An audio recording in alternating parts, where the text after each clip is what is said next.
আমাদের চারপাশে প্রতিদিনই ঘটে এমন সব ঘটনা যার পুরোপুরি ব্যাখ্যা দিতে বিজ্ঞানও কিছুটা অপারগ।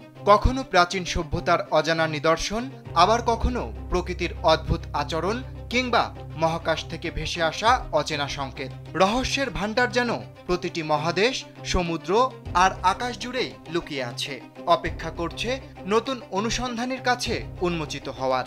বিজ্ঞান জগতের এমনই এক নতুন ধাঁধা মহাবিশ্বের প্রারম্ভিক যুগে জন্ম নেওয়া একটি কৃষ্ণগহ্বর, যা আমাদের ধারণা ছাপিয়ে দ্রুত বড় হচ্ছে।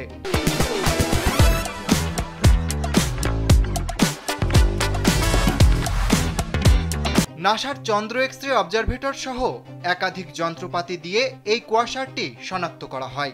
আশ্চর্যের বিষয়, এটি বিগ ব্যাংয়ের মাত্র 92 কোটি বছর পরেই ছিল বিশাল এক বস্তু। তখন মহাবিশ্বের বয়স ছিল বর্তমানের প্রায় 1500 ভাগের 1 ভাগ।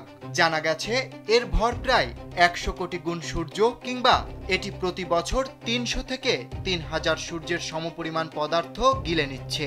এই বৃদ্ধির হার হল তত্ত্বীয় সর্বোচ্চ সীমা এডিংটন সীমার প্রায় 2.4 গুণ। সাধারণ তত্ত্ব বলে এডিংটন সীমা অতিক্রম করলে বস্তুটি অস্থিতিশীল হওয়া উচিত। তবু এই কৃষ্ণগহ্বর সেই সীমা ছাড়িয়ে স্থিতিশীলভাবে দ্রুত বেড়ে চলেছে। এটাই এখন বিজ্ঞানীদের জন্য বড় বাধা। উল্লেখ্য, কৃষ্ণগহ্বর যখন আশেপাশের গ্যাস ও ধুলোকে আলোর গতির কাছে টেনে আনে, তখন চারপাশে উজ্জ্বল বলয় ও দীর্ঘ তেজস্ক্রিয় জেট সৃষ্টি হয়, যাকে আমরা কোয়াসার নামে চিনি। এই বস্তুটি প্রথম রেডিও জরিপে ধরা পড়ে। পরে 2023 সালে চন্দ্র দিয়ে গভীর পর্যবেক্ষণ করা হয়।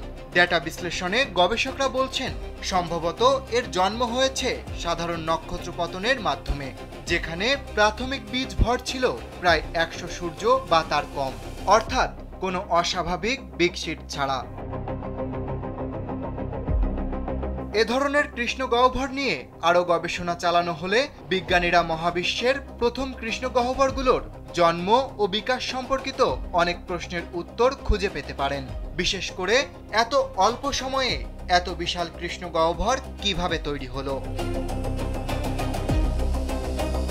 অরিত্র বাসু, কালবেলা।